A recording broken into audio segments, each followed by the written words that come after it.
आपके बच्चे या मेरे बच्चे ये कहें कि हमारे नालायक मां बापों ने हमारे लिए कुछ नहीं किया,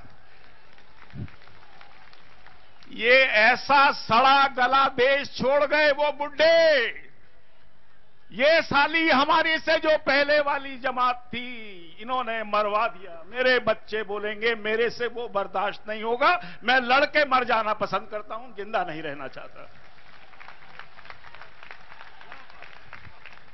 और ये ऐसी लड़ाई होगी, महाभारत सुना है आप लोगों ने, ये महाभारत ऐसा होगा जो इस जगह की पीढ़ी देखेगी और नॉर्थ ब्लॉक से लेकर साउथ ब्लॉक से लेकर 10 जनपद तक का ईंट तोड़ दिया जाएगा। युद्ध का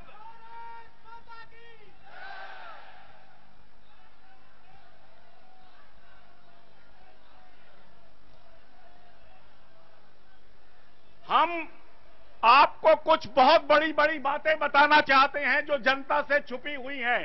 पहली बार मुझे मालूम है ये आज का भाषण प्रधानमंत्री सुनेंगे, सोनिया गांधी जी सुनेंगी, सारे भ्रष्ट मंत्री सुनेंगे, सबको पता है विश्व बंधु गुप्ता क्या है।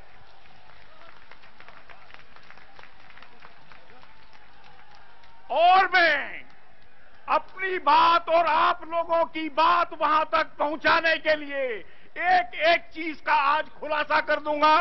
सुब्रमण्यम स्वामी जी मेरे दोस्त हैं, उनसे ज्यादा मैंने लड़ने वाला आदमी नहीं देखा, मुझे पता है।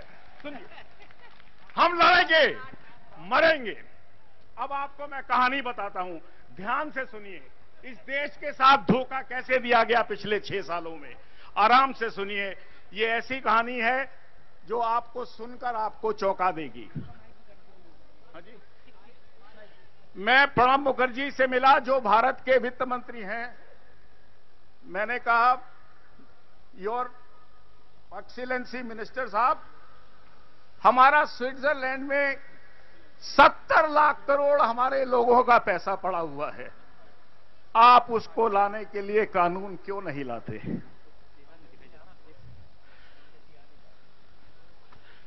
बोले, विश्व बंधु तुमको मालूम नहीं है, स्विट्जरलैंड के भी कानून हैं, उस कानून के अंदर वो हमको ना नाम बताएंगे ना पैसा देंगे।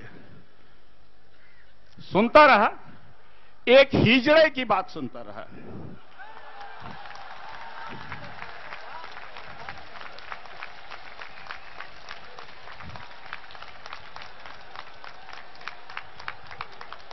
एक हिजड़े की बात सुनता रहा, मन में आया मेरे मां बाप अंग्रेजों की आजादी में जेल गए थे, ये हिजड़ा यहां बैठा क्या कर रहा है?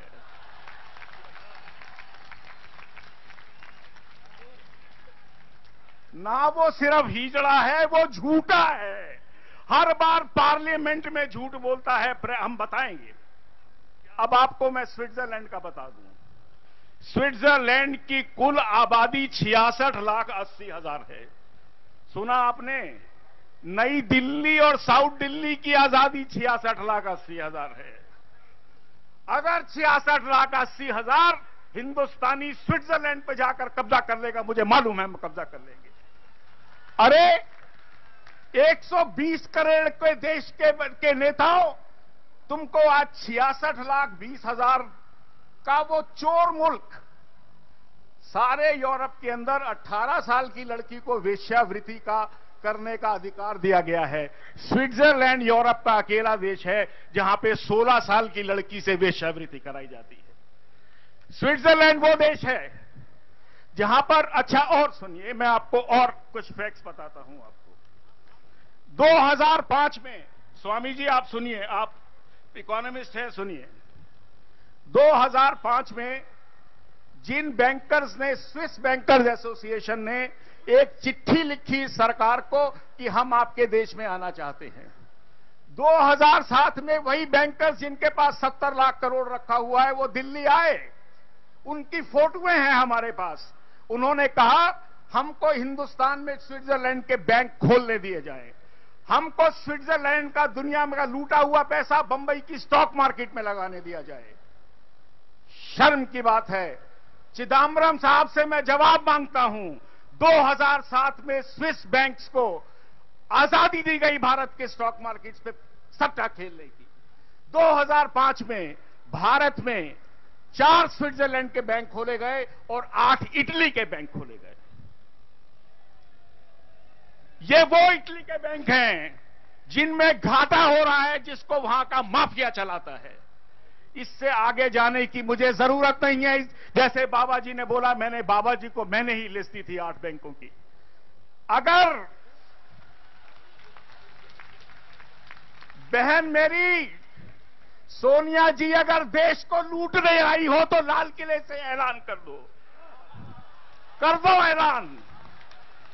अगर हम में देश का खून है तो हम जीत लेंगे, और अगर तुम में इटली का खून होने का तुम में गर्व है तो तुम जीत जाना। एक बार ये लड़ाई आर पार की हो ही जाए तो अच्छा है। ये लड़ाई ज्यादा दिन नहीं चल सकती। मैं रोज टेलीविजन के आगे घुट घुट कर नहीं मर सकता इस देश के भ्रष्टाचार से। मैं तंग आ गया हूं, मैं बिल्कुल तंग आ गया हूं। बोलो भारत माता की, भारत माता की, भारत माता की। एक बात और बोलो, स्विस लुटेरों पे मैं बोलूंगा पैसा, आप बोलो वापस दो, वापस दो। स्विस लुटेरों पैसा, स्विस लुटेरों पैसा। इतनी जोर के आवाज लगाओ कि ज्यूरिख पहुंचे। ये आवाज मैंने फिर एक दिन मनमोहन सिंह जी को कहा। मैंने कहा चीन आ रहा है, कश्मीर के अंदर हवाई अड्डे बन गए हैं, क्या क्या बन रहा है। मैंने को जानते हैं। मैंने कहा प्रधानमंत्री जी, इससे अच्छा तो हम लड़ ही लें एक बार। 120 हम हैं, 150-60 वो हैं, कोई बात नहीं। देखिए, जब 2 आदमियों में लड़ाई होती है, लड़ाई वो नहीं जीतता जिसका कद ज्यादा है, लड़ाई वो जीतता है जिसमें लड़ाई ज्यादा है।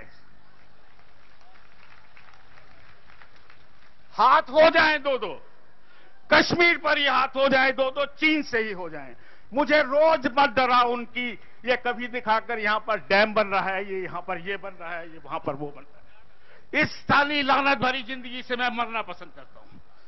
बुला ला उसको, चीन की फौजों को, और हमारी फौजें भी जवाब देंगी और हम देंगे जवाब उनको।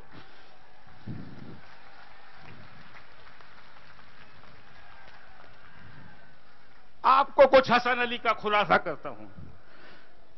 इनकम टैक्स डिपार्टमेंट जिसमें मैं कमिश्नर था, उसने पूना में छापा मारा। छापे में एक लैपटॉप पकड़ा गया जिसमें 17 नाम थे।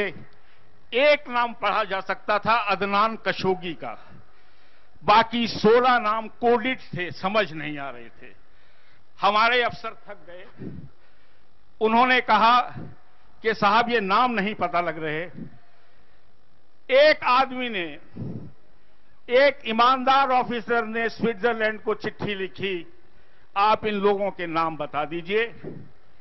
और कुछ हुआ ऐसे, उन्होंने कहा हम ये नाम देने को तैयार हैं अगर आपके वित्त मंत्री हमको चिट्ठी लिख दें।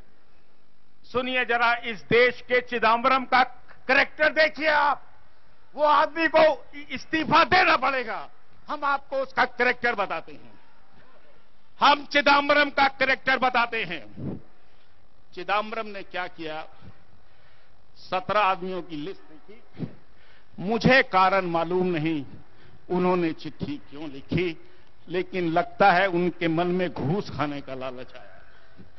उन्होंने कहा ये 50,000 करोड़ की मोटी मोटी बिल्लियां आ गई हैं, नाम आऊंगा, इनका ब्लैकमेल करूंगा और घूस खाऊंगा। इतिहास भी आदमियों से क्या क्या करा देता है।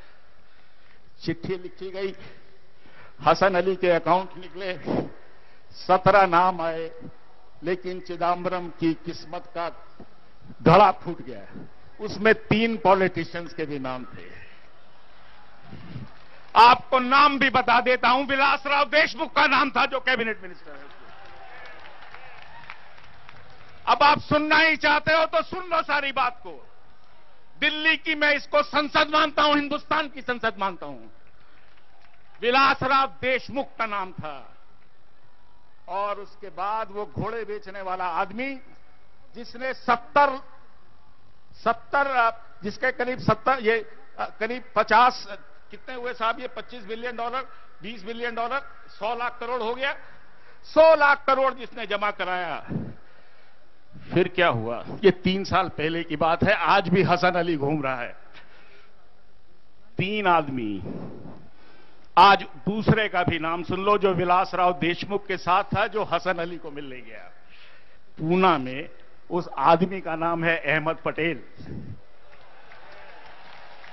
सुन लो सोनिया गांधी जी, सुन लो, बॉम्बे की पुलिस के पास वीडियो फुटेज है उन तीनों पॉलिटिशियंस की जो पूना में रोज रात को मिलते थे।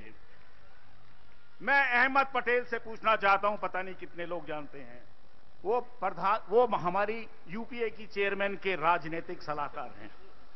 मैं नहीं जानता वो कौन सी राजनीति समझाते हैं, क्योंकि उनकी मीटिंग सोनिया गांधी से रोज रात को 12 से 2 बजे के बीच में होती। भारत के इतिहास में पहली बार मैंने राजनीतिज्ञों को रात को 12 से 3 बजे तक इकट्ठे अकेले बैठे देखा है। अरे उल्लू बैठ जागते हैं उस समय तो। ये सोनिया गांधी जी बताएं, ये अहमद पटेल बताए कि हफ्ते में कम से कम 2 या 3 बार जब सोनिया गांधी का फोन आता था, तो अहमद पटेल रात को 12 बजे गाड़ियां बदल बदल कर छुपने 10 जनपद किस लिए जाते थे? क्या होता था? क्या हिसाब तय होता था? क्या पैसे की बात होती थी? सारी दिल्ली को मालूम है। सुब्रमण्यम जी बैठे हैं। आज ये देश डिपार्टमेंटल स्टोर है। दिल्ली, हिंदुस्तान के इतिहास में इस सरकार ने वाइस चांसलर की पोस्ट भेजी। राज्यसभाएं बिक रही हैं 35 करोड़ की। हर चीज बिकी, और बिकते बिकते यहां तक आ गया, इस मुल्क की जमीन भी सरकार ने बेच दी। हसन अली, हमको मालूम है दाऊद का आदमी है। दाऊद का वो ही क्यों है? 2G स्कैम में आपने शाहिद बलवा का नाम सुना? शाहिद बलवा पे 2G स्कैम ने एक आदमी के कारण आज मुल्क में मैं खड़ा होकर बोल पा रहा हूं। वो है सुप्रीम कोर्ट के chief justice of India Kapadia, जो एकदम निहायत ईमानदार आदमी है। मैं चाहता हूं, मैं बोलूंगा, कपाड़िया जी आप हैं, जिंदा रहें। कपाड़िया जी, कपाड़िया जी, कपाड़िया जी। उस आदमी ने मजबूर किया सीबीआई को, आप जाइए, अनिल अंबानी को पकड़िए, टाटा को पकड़िए, शाहिद बलवा को पकड़िए, वीडियोकॉन के दूत को पकड़िए, एसआर के रुइया को पकड़िए, इनको लेकर आइए, और आज सब चक्कर काट रहे हैं। लेकिन हुआ इसके बाद कुछ और भी। शाहिद बलवा के यहां जब छापा पड़ा, तो बहुत बड़े बिल्डर हैं, वो पहले सड़क पर चलते थे थोड़े दिन पहले, उनके पास कागजों में शरद पवार के कागज मिले, हजारों करोड़ घूस के।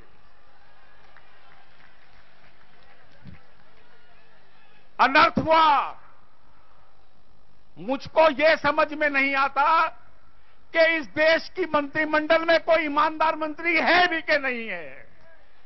और आपको मैं आज, एक बहुत बड़ी साधु संत लोग बैठे हैं, मैं आपको प्रणाम करता हूं, बाबा को प्रणाम करता हूं।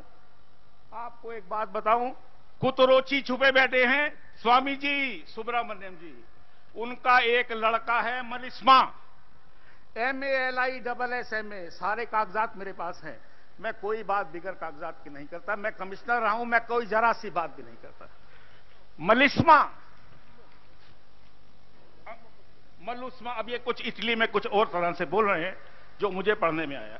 उस आदमी ने 2005 में अंडमान निकोबार में तेल की खुदाई का ठेका लिया, इस सरकार के अंदर लिया। जिस कुतरोची को ये आप स्वामी जी बोलते हैं, ढूंढो, मलिस्मा को इटली की सबसे बड़ी racketeer company ENI limited India के नाम से खोला गया।